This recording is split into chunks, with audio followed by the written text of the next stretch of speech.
Si tu tombes sur Fille Expat pour la première fois, bienvenue. Cet épisode fait partie d'une mini-série en 3 parties où je retrace le parcours d'une femme qui a vécu plusieurs expatriations un peu partout dans le monde. Dans la première partie, on a parlé de ses débuts en Espagne, en Belgique, puis au Chili. Et aujourd'hui, on part avec elle en Guinée, puis en Inde. 2 pays, 2 ambiances et surtout 2 expériences qui ne se sont pas du tout passées comme prévu. Si tu n'as pas encore écouté la première partie, je t'invite à le faire. Tu trouveras le lien dans la description de cet épisode. Et sinon, je te laisse avec la suite de l'histoire de vie de Madeleine. Et donc je postule et je suis rappelée et je pars. Voilà. Donc je pars en Guinée à la fin de mon CDD. Donc c'est tout ce goût qui est super bien. C'était Là, l'idée de partir en Guinée, est-ce que tu te souviens? Parce que là, on change quand même totalement de continent. Enfin, je trouve que c'est vraiment Guinée, ça sort vraiment du lot par rapport à tes expériences précédentes. Est-ce que tu te souviens est-ce que émotionnellement ça te faisait un petit peu stresser, ou est-ce que tu étais vraiment plutôt excitée à cette nouvelle expérience? Alors, j'ai du mal à me souvenir. C'est vrai que c'est ce que j'avais eu comme question justement à l'entretien avec mon futur chef. Il m'avait dit, en fait, le seul problème que je vois dans votre candidature, c'est que vous avez jamais vécu dans un pays plus difficile que le Chili. Enfin, il m'avait même dit, oui, il faut que vous vous rendiez compte, Conakry, c'est pas Bruxelles, avec un qui rigolait un petit peu en le disant, et je me souviens que j'avais vraiment dû me défendre en disant que j'avais pas peur, que j'avais fait un voyage au Pérou et au Bolivie, donc je me rendais vraiment pas compte de ce que c'était la Guinée, je pense, avant de partir pour avoir répondu ça, mais j'ai quand même joué là-dessus, et je me souviens qu'on avait fait un voyage au Brésil, juste avant de partir en Guinée, j'avais fait un voyage au Brésil avec une copine. Alors, on avait regardé les billets d'avion et on s'était rendu compte que le moins cher, c'était de s'arrêter au Cap-Vert, avant de rentrer en Europe. Alors, je crois qu'elle n'existait plus cette ligne-là, mais on repartait du nord du Brésil.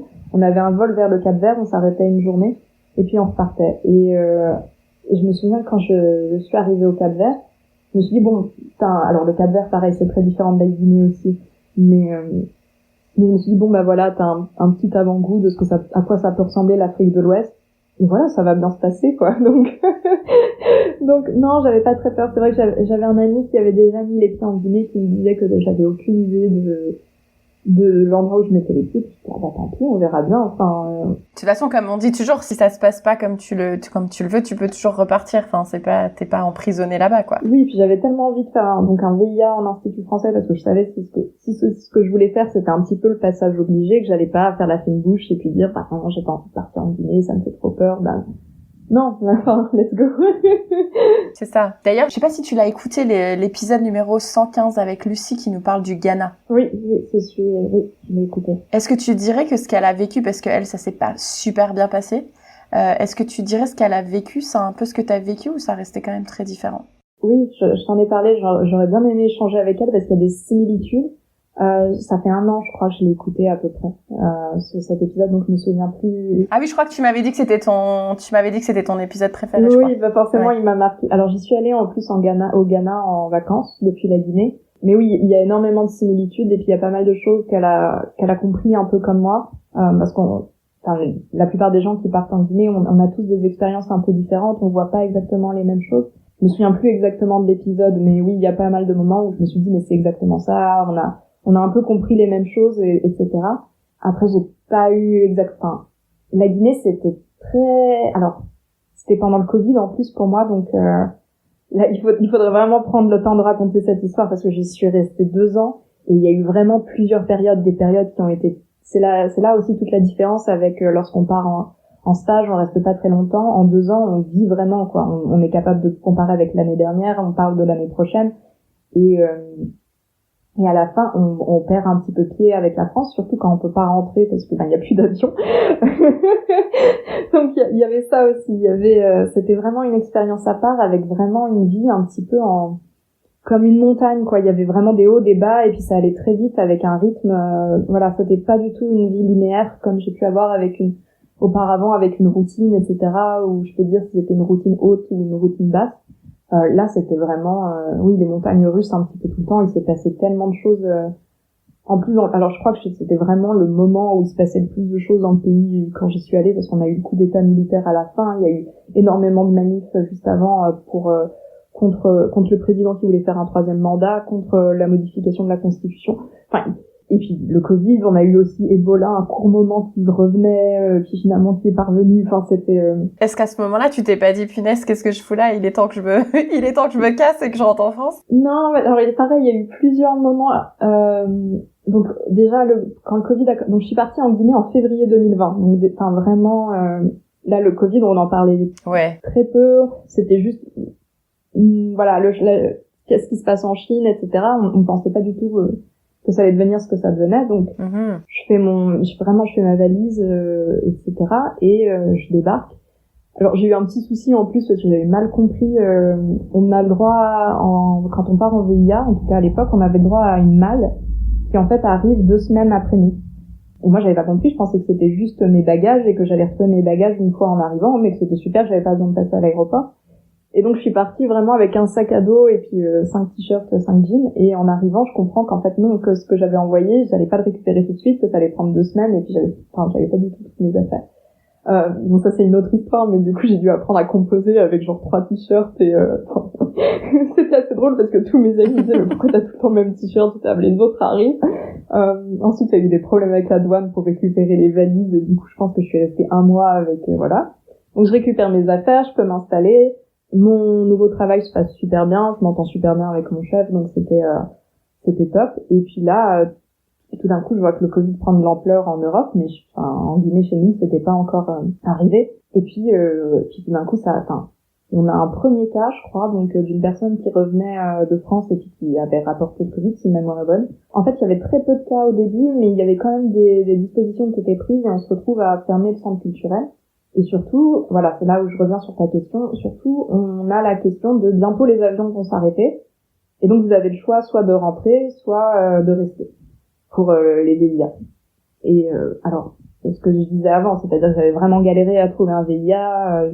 Je m'étais dit, non, je vais en Guinée, même si c'est pas forcément le pays où j'ai le plus envie d'aller, tout simplement parce que je connaissais pas. Et je me dis, non, je peux pas rentrer en fait, parce que j'ai vraiment trop galéré pour trouver cette opportunité, et donc je vais rester. L'ambassade appelle mon chef pour savoir si j'ai envie de rester ou pas. Mon chef leur répond oui madame, elle reste, elle est pas fragile. Puis il raccroche, puis il me regarde, il me fait tu voulais bien rester. Et puis je dis oui, bon c'est fait. Et donc voilà, donc je me retrouve à rester. Et en y repensant, je me dis c'était quand même un petit peu de la folie parce qu'on savait pas du tout quoi. Et puis là il y avait vraiment déjà il y a pas d'hôpitaux qui avaient la capacité de sauver les personnes au cas où ça se passait mal en Guinée, et de deux, oui, on savait pas quoi, et là il y avait pas la possibilité de rentrer en France si jamais ça se passait mal quoi. Donc c'était un petit peu de la folie, et en même temps je pense que j'avais lu assez de choses sur la maladie et tout pour ça me dire en fait ça va bien se passer. On savait déjà à peu près quel type de personnes ça touchait, etc. Et là je m'étais dit non, en fait toi même si tu l'attrapes ça peut aller. Et donc voilà, j'avais pris la décision de rester. Et par rapport au coup d'État que tu as mentionné un petit peu plus tôt, est-ce qu'il y a eu des moments où tu t'es sentie en insécurité au-delà de la maladie?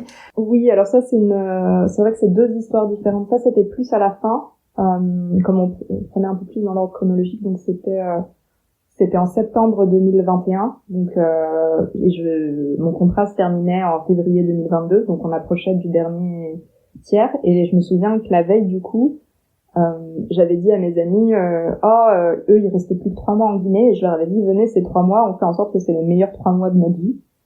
Le lendemain, alors ce qui est super quand on habite à Conakry, c'est qu'on peut le week-end prendre une pirogue et aller sur les îles qui sont au large de Conakry, et donc là on a des super plages où on peut boire une bière en regardant la mer, c'est vraiment top.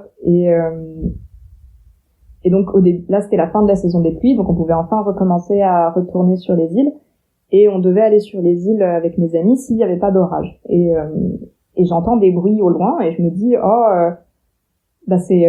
c'est l'orage quoi.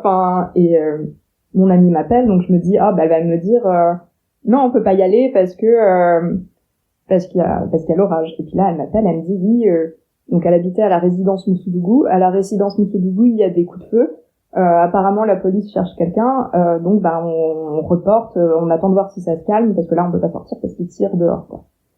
Et donc moi je me dis d'accord, les bruits que j'entends au loin, c'est juste c'est des coups de feu en fait, c'est pas l'orage. Et donc j'étais en maillot de bain chez moi tranquillou parce que je m'apprêtais à aller à la plage quoi, donc c'était complètement. Et là j'entends les coups de feu qui en fait se rapprochent et jusqu'à arriver en bas de chez moi et je vois un Gus dans ma fenêtre, tu sais, armé jusqu'aux dents avec une cagoule et tout, enfin et puis des armes quoi. Et là j'ai super peur parce qu'on savait pas que c'était un coup d'état au début. Je me suis dit ça se trouve j'habitais donc au sein de l'ambassade de France, je me dis ça se trouve c'est des gars qui attaquent l'ambassade de France, je sais pas. Et donc je me dis faut que je me cache. Et alors je sais plus, il me semblait que j'avais lu que si jamais on était attaqué, enfin s'il y avait une sorte d'attaque envers l'ambassade, il fallait se cacher dans la baignoire. Alors je sais pas si j'avais confondu avec un cyclone ou quoi, mais voilà, il me semblait avoir lu quelque chose comme ça. Et donc je me cache dans ma baignoire en maillot de bain en me disant j'espère que personne va me trouver là. Et je rigole en disant ça, mais en fait c'était horrible sur le coup parce qu'on est là, merde. J'espère que je vais pas mourir quoi. Et tout le monde, c'était début septembre, alors tout le monde revenait de vacances. Et je me suis dit, mince, si ça se trouve, l'ambassade sait pas que je suis revenue de vacances. Et s'ils évacuent, ils vont évacuer sans moi parce que personne ne sait que je suis là. Donc... Oui, bah, de toute façon, dans les moments là, tu te fais plein de films, mais pas dans la façon positive des choses. Tu vas chercher tous les trucs, les pires qui peuvent se produire. Ah non, puis, j'avais envoyé des photos de moi en maillot de bain à mon copain de l'époque et je me disais, mince, que si je meurs, les seuls trucs qu'on va retrouver dans ce photo c'était des photos de moi en maillot de bain que j'ai envoyé à mon copain de l'époque. Enfin, vraiment, ça allait pas du tout. Et qu'est-ce qui se passe? Donc j'appelle un peu tout le monde. Donc j'ai un des gendarmes au téléphone qui me dit d'aller me cacher chez mon voisin parce que en plus chez moi c'était des grandes baies vitrées comme ça, donc le truc vraiment nul quand il y a des coups de feu dehors à l'arme lourde parce que au niveau balle perdue c'est pas fou quoi, des grandes baies vitrées. Et donc je sors de ma baignoire, j'essaye d'attraper des vêtements parce que j'étais vraiment au sol pour éviter des balles perdues et je me rhabille et puis j'appelle mon voisin et je sors, je toque chez lui et puis là, ça se passe assez vite. On a quelqu'un qui nous dit de rester au sol jusqu'à ce que les coups s'arrêtent et puis pas bouger, quoi.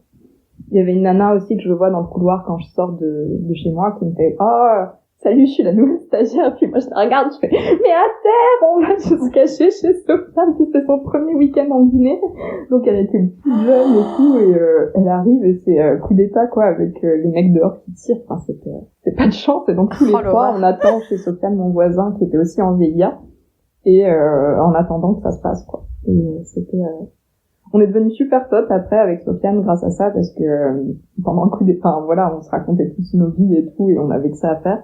Il essayait aussi de faire un peu de thé genre pendant mais pareil, on pouvait pas vraiment se lever et puis on a essayé de mettre des matelas pour les sur des fenêtres mais je pense pas que ça servait à grand-chose mais bon, en tout cas voilà. C'était assez curieux. Vous êtes resté combien de temps dans cet appartement comme ça? On est resté toute la journée, je pense, à peu près. Après, il y avait plus d'électricité dans ces parties-là de l'ambassade, et sauf chez moi. Et donc, j'ai dû héberger Sofiane, la stagiaire, et une dame qui faisait son jogging au moment où les coups de feu ont commencé, qui travaillait aussi à l'ambassade et qui faisait son jogging au moment où les coups ont commencé. Et donc, elle avait dû aussi se cacher avec nous dans ma chambre. Voilà. Et donc... on a installé des matelas au sol pour que tout le monde puisse dormir et enfin c'était assez marrant parce que voilà le matin je m'apprêtais à partir avec mon maillot de bain etc et puis le soir même on est là comme ça Quel retournement de situation, c'est clair. Mais je trouve ça chouette que vous avez pu vous rassembler ensemble parce que je pense que ce genre d'événement quand même assez traumatisant vaut mieux le vivre en groupe qu'en solitaire. Donc, oui non c'est sûr vraiment heureusement qu'ils étaient tous là et ouais je pense surtout pour la stagiaire ça devait pas être simple. Enfin voilà, c'était son premier week-end et tout, et puis t'as ça qui te tombe dessus. On était sortis après le coup d'état quand même, parce que j'avais envie de montrer que la Guinée c'était pas que ça, donc dès le moment où on avait pu ressortir, ça ressemble. Alors on m'a expliqué aussi que c'était un coup d'état assez soft dans le sens où très vite la vie normale avait pu reprendre son cours. On avait aussi pas mal de restrictions avant et très vite en fait les restrictions qu'on avait avant le coup d'état avaient été levées. C'était assez particulier comme ambiance dans le sens où on avait presque plus de liberté après que avant. Donc voilà, c'était assez étrange comme période. Maintenant, je crois que c'est un petit peu redevenu comme c'était avant, mais voilà, il y a eu un moment un peu de joie après le coup d'état où vraiment c'était il y avait par exemple, on avait un couvre-feu à cause du Covid et après le coup d'état, on n'en avait plus du tout.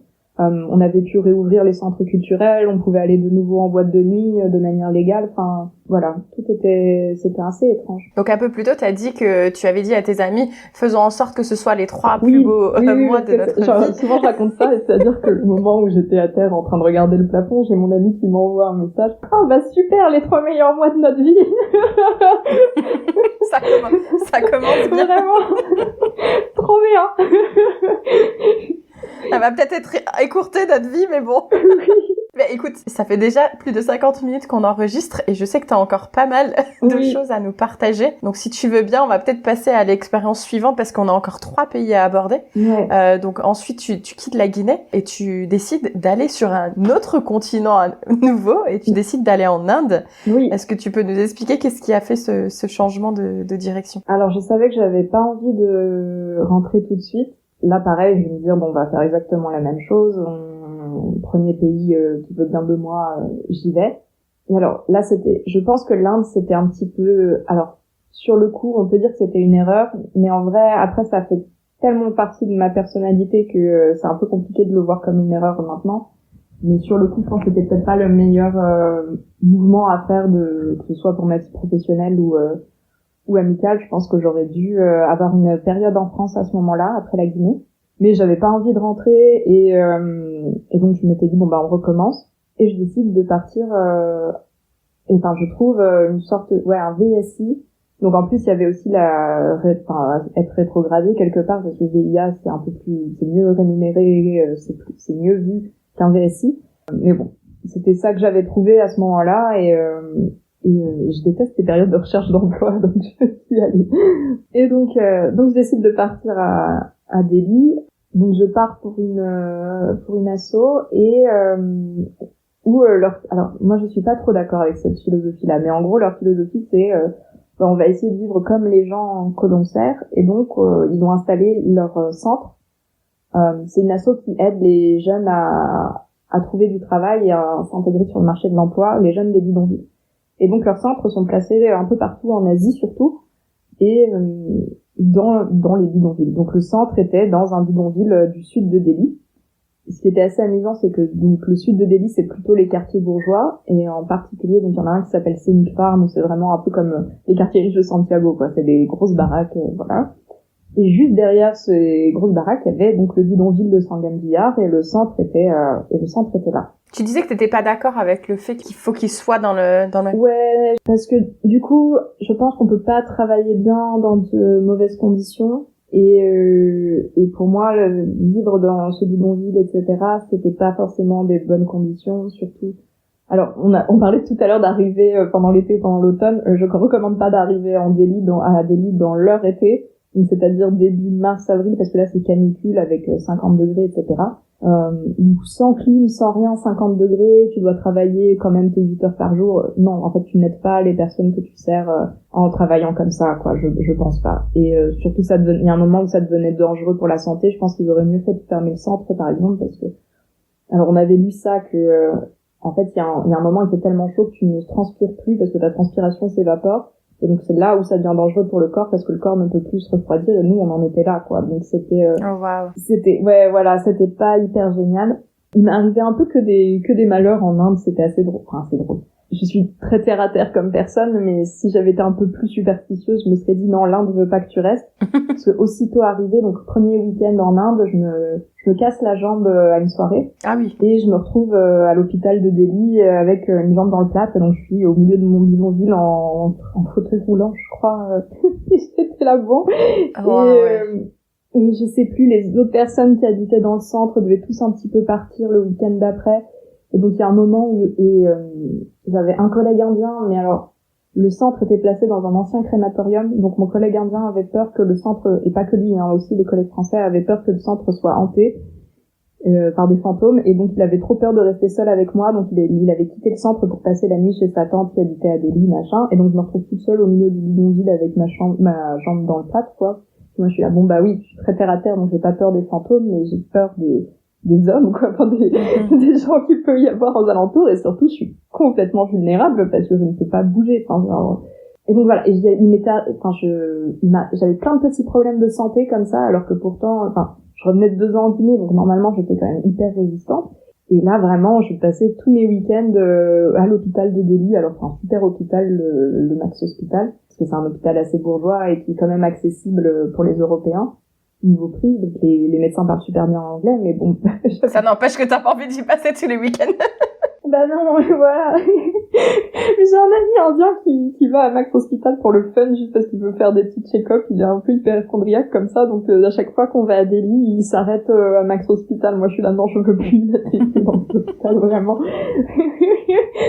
On avait fêté mes 30 ans à Delhi et je lui avais dit, on ne met pas un pied à Max Hospital. Enfin, vraiment, on fait un effort, rien ne nous arrive, mais vraiment, je ne veux plus y retourner. Et voilà, vraiment, j'avais un truc bizarre sur la peau, soit j'avais des problèmes aux yeux, soit déjà j'ai dû y retourner plusieurs fois pour ma jambe. Et t'as réussi à tenir combien de temps comme ça avec tous ces petits signes qui donnent pas très envie de rester? 5-6 mois. Ensuite j'avais vu que donc pour mettre fin à un VSI, il faut trouver un autre travail. Faut avoir une bonne raison de démissionner avant 1 an. Et donc il me fallait une bonne raison et je me suis dit si je trouve un CDD, c'est une bonne raison pour quitter mon VSI. Donc je m'étais mise à fond en mode recherche d'emploi, où je postulais un petit peu à tout va. Et je finis par trouver une offre, un contrat d'expatrié pour le Bangladesh. Et donc c'est comme ça que je sors, que je m'échappe de Delhi, c'est en acceptant cette offre d'emploi au Bangladesh. Donc en plus le process de recrutement avait été super long, ça avait duré plus d'1 mois. Et je me sens que j'étais vraiment stressée. J'étais non, mais il faut que je parte, en fait. Donc, parce que le destin m'envoie, alors, je finissais par être superstitieuse moi aussi. J'étais là, le destin m'envoie plein de signes comme quoi je dois partir. Mais là, du coup, est-ce que t'as vraiment dû fuir le pays? Est-ce que t'as prévenu quand même les personnes pour qui tu travaillais? Oui, parce qu'on est obligé d'avoir 1 mois de préavis. Et donc, je l'avais fait là où j'avais pas été très maligne, c'est que dès que je commençais à avoir un peu d'entretien, je m'étais dit, j'avais pas mal d'entretiens et je me disais, au bout d'1 mois, tu vas forcément aller travailler pour quelqu'un d'autre. Et donc j'avais dit que j'avais trouvé un emploi un petit peu avant que ça soit finalisé, quoi. Je m'étais un petit peu avancée. Et puis le moment fatidique arrive où je dois prouver que en fait j'ai trouvé un emploi ailleurs. J'avais pas encore la promesse d'embauche qui s'était arrivée un petit peu le même jour, donc tout s'était bien goupillé pour pouvoir partir. Alors mon plan au début c'était de faire le Rajasthan et le Ladakh, de voyager dans ces 2 régions-là. Et je voyage toute seule donc dans le Rajasthan. Il m'arrivait aussi là plein de merdouilles et surtout je me fais griffer par un singe et donc je me retrouve à devoir chercher des trucs des vaccins contre la rage parce que bête comme je suis, je m'étais pas fait vacciner avant. Ah ouais, non, l'Inde ne voulait pas de toi. Non. Et donc je me retrouve à devoir chercher aller d'hôpitaux en hôpitaux pour chercher des vaccins contre la rage et puis je me dis non, je vais pas pouvoir aller au Ladakh parce que j'ai pas du tout envie de trouver des hôpitaux et des vaccins contre la rage au fin fond de l'Himalaya, quoi. Donc je peux faire une croix sur ce voyage-là et puis je me dis je rentre en France, quoi. Donc je préviens mes parents que je rentre, je prends un train de nuit pour rentrer du Rajasthan jusqu'à Delhi, faire mes affaires, etc. Pareil, mon dernier jour à Delhi, il m'arrive énormément de merde, quoi. Je sais plus, oui. C'est mon voisin qui veut, je sais pas si tu peux mettre ça parce que c'est un peu dégueulasse, mais mon voisin qui me filme, je crois, et se masturbe en même temps, un truc comme ça. Donc moi j'appelle mes collègues et je leur dis, voilà, le voisin il a recommencé parce que c'était pas la première fois qu'il faisait ça. Mes collègues qui me disent, oui, on va venir avec les gens du bidonville, on va le tuer. Moi je suis là, non, c'est pas la solution non plus. Bref, j'étais un petit peu au bout.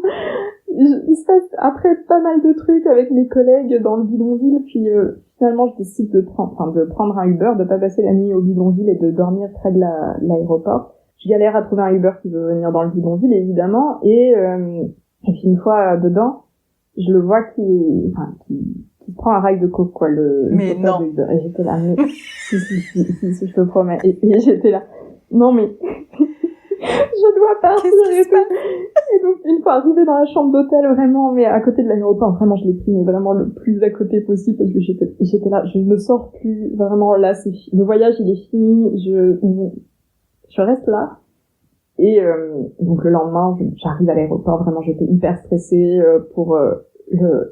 tu vois, chaque étape qu'on passe, j'avais peur qu'il y ait un problème, oui. quoi. Tu vois, chaque étape pour embarquée, j'étais là, non, mais il faut que je rentre chez moi, là, c'est pas possible autrement. Vraiment, je me mets devant la porte d'embarquement, il y avait une dame française qui parlait pas très bien anglais, qui me dit, oui, je crois qu'il y a un problème pour le vol vers Paris. Moi, je dis non. en fait, je rentre chez moi, là, c'est pas possible. Et en fait, non, c'est juste qu'elle parlait pas très bien anglais. En fait, juste, ils appelaient des gens pour le vol pour Paris qui avaient pas bien, qui avaient pas bien fait leur finalisé leur inscription, etc. Vraiment, mais alors dans l'avion, j'étais là, oui, il faut qu'on décolle, puis une fois décollé, j'étais là, faut qu'on atterrisse, faut que je rentre chez moi. C'est bien qu'il finisse bien, quoi, j'étais là. Il y avait plus qu'à se repréparer pour repartir au Bangladesh, mais ouais, c'était une sacrée expérience. Si aujourd'hui on te redonne un billet d'avion pour l'Inde, est-ce que tu le prends ou pas? Alors maintenant, c'est ça qui est assez drôle, je pense que j'ai une relation toxique avec l'Inde, enfin, c'est un peu mon ex toxique à moi, c'est que j'y reviens tout le temps, pardon. Donc au Bangladesh, dès que j'avais des vacances, j'allais en Inde, et maintenant ce pays fait vraiment partie de moi. Je saurais pas vraiment, un peu bizarre dit comme ça, mais ce que je disais un peu au début, c'était une erreur de partir à ce moment-là, et en même temps maintenant ça fait tellement partie de ma personnalité, l'Inde, que je me vois pas faire autrement et et en particulier le sud de Delhi. On avait un groupe au Bangladesh, les snobs du sud Delhi, quoi, où on était que alors il y avait que des gens indiens qui avaient vécu dans le sud de Delhi, plus moi. Et voilà. Et effectivement, chaque vacances, j'y allais, quoi, donc c'était pas du tout cohérent. Mais là, il t'arrivait rien, rassure-moi. Il se passait rien, là, quand tu allais en vacances. Si, mais alors j'étais allée avec ma mère dans le nord de l'Inde, Kolkata jusqu'à Delhi, on avait fait ça, en s'arrêtant dans les coins touristiques. Et alors bien sûr, il nous est arrivé des trucs pas aussi gros que quand moi j'y étais, mais oui, on a eu une petite aventure où on avait pris, on voulait aller de Varanasi à une réserve de tigres au milieu du pays, et le taxi donc, qui devait nous emmener avait pas l'autorisation pour changer d'état, parce que c'est comme une fédération l'Inde, donc c'est plusieurs petits états, grands états plutôt, et il avait pas l'autorisation de passer avec sa voiture d'un état à un autre, mais il nous le dit pas, et on s'arrête donc sur une aire d'autoroute en plein milieu de l'Inde pour manger. Lui, il nous dit que c'est juste pour manger. Il va faire ami avec d'autres gens. Et en fait, après, il vient m'expliquer que... alors, il nous explique pas pourquoi, mais qu'on doit monter avec les deux inconnus qu'il venait juste de rencontrer là pour continuer le voyage, quoi. Voilà. Vous êtes montés? Alors, ma mère comprenait pas très bien l'accent indien, donc elle me regarde et elle me dit « Mais qu'est-ce qu'il vient de dire ?» Et puis... moi, je me dis, mince, est-ce que je traduis à ma mère ce qu'il vient de me dire parce qu'elle va paniquer? Ou est-ce que j'invente un truc et en même temps, il va bien falloir qu'on monte dans cette voiture parce qu'on a plus le choix, et en même temps, c'est hyper effrayant parce alors, les Gus avaient pas l'air méchants, mais j'étais là, non, je peux pas vraiment faire un voyage tranquille, et donc on monte, on était en larmes, les gars, ils comprennent pas pourquoi ça nous fait peur, en fait, et donc, ils nous passent au téléphone un de leurs amis qui parlait anglais, parce que eux parlaient pas anglais du tout. Et qui nous demandent, mais c'est quoi le problème? Et nous, on est avec des inconnus. Puis il nous dit en anglais, ben non, mais c'est mes amis, vous inquiétez pas. Et nous, mais quoi? Bah, on te connaît pas non plus, quoi. Et on appelle l'agence de voyage avec qui j'avais réservé le taximan, qui nous dit, non, mais il y a pas de problème. Et puis, je pense, c'était pas juste le Cambodge, il y a pas de problème, ça doit être toute l'Asie. Il y a pas de problème, et on fait, bah si, il y a un problème quand même, on les connaît pas. Et puis elle est pas, mais non, mais moi je les connais, il y a pas de problème. Bon. Et alors, il y en a un des gars qui part, et puis on se retrouve seul avec un, qui était en fait super gentil, moi je lui connaissais que quelques mots d'hindi, et puis je lui dis les mots que je connais, alors ça le fait un petit peu rigoler, parce que je parlais vraiment avec les mots de Delhi, en fait, donc ils prennent beaucoup des mots ourdous. Donc il se moquait un petit peu de moi et des mots que j'employais en hindi. C'était assez rigolo, et à la fin c'est bien comme notre ami, puis il nous dit en hindi t'es comme ma sœur, et puis ta mère c'est comme ma mère, non, bon bref, tout est bien qui se finit bien sur la fin du trajet, mais il nous offre des jus, c'était assez assez drôle. Mais oui, on prend un selfie à la fin, on écrit à l'agence que c'est un super chauffeur, qu'il devrait l'embaucher plutôt que celui qui nous a mis dans la merde là. Et après, je dis à ma mère, oui, tu sais, l'Inde, c'est quand même un peu difficile d'y voyager, surtout seul, il se passe toujours des trucs qu'on comprend pas trop, mais ça vaut vraiment le coup. Puis pareil, après ce voyage, ma mère, elle avait qu'une envie, c'était de revenir en Inde. Elle me disait quand est-ce qu'on repart, ou est-ce que je peux venir au Bangladesh, parce que c'est similaire. Donc voilà, donc il y a un truc un petit peu, d'ex toxique où ça se passe mal, mais en même temps il y a quelque chose qui fait qu'on a envie d'y retourner et d'en reprendre. C'est très curieux. Ouais, c'est curieux parce que moi ça me donne pas envie. Je t'avoue. Non, mais oui, il faut le vivre pour comprendre, je pense. Un jour. C'est assez curieux. Mais là, je raconte que les histoires. Forcément, je raconte les histoires où il se passe pas mal de choses, mais en vrai, c'est parce que c'est moins intéressant quand ça se passe bien. Mais c'est un pays qui est super riche culturellement, et puis surtout d'un état à un autre, c'est un monde différent. Surtout quand on apprend l'hindi, il y a tellement de mots qui viennent de plusieurs cultures que parfois nous on connaît, ou alors qui sont à l'origine de cultures que nous on connaît, et donc on a à la fois l'impression d'être dans un monde complètement différent et en même temps au centre du monde avec toute la planète qui est là. C'est vraiment, c'est assez génial en fait. Et même si c'est pas facile et qu'il y a beaucoup de problèmes aussi dans ce pays, c'est hyper passionnant. Et surtout à chaque fois que je revenais, j'y allais avec un de mes amis qui m'était fait au Bangladesh, qui était indien, ou avec des Bangladais, et du coup ça se passait mieux parce que on restait dans les villes en général. Soit je faisais un week-end à Calcutta, je faisais un week-end à Delhi ou à Mumbai, et du coup je restais avec mes amis et je me retrouvais pas dans des situations comme celle-là, parce qu'en fait c'est des situations où surtout les touristes se retrouvent, les étrangers, et pas forcément les Indiens ou les gens du coin. Donc c'est vraiment différent. Mais oui, je me suis fait depuis le Bangladesh, je me suis fait des super week-ends à Calcutta où j'avais été grâce à mon ami, j'avais été invitée à un concert qui était dans un ancien palais. Enfin, c'était des trucs super. Et du coup, on va rebondir sur le Bangladesh. Le Bangladesh, c'est quand même un pays dont on parle pas souvent. À quoi ça ressemble, le Bangladesh? Alors à l'Inde, non. Mais Merci d'avoir écouté cet épisode et on espère te retrouver dans la prochaine et dernière partie où on parlera du Bangladesh, du Cambodge, puis de son retour en France. Une belle façon de boucler ce grand voyage avec beaucoup de sens et de recul. Le lien pour écouter la suite est dans la description de cet épisode. À tout de suite!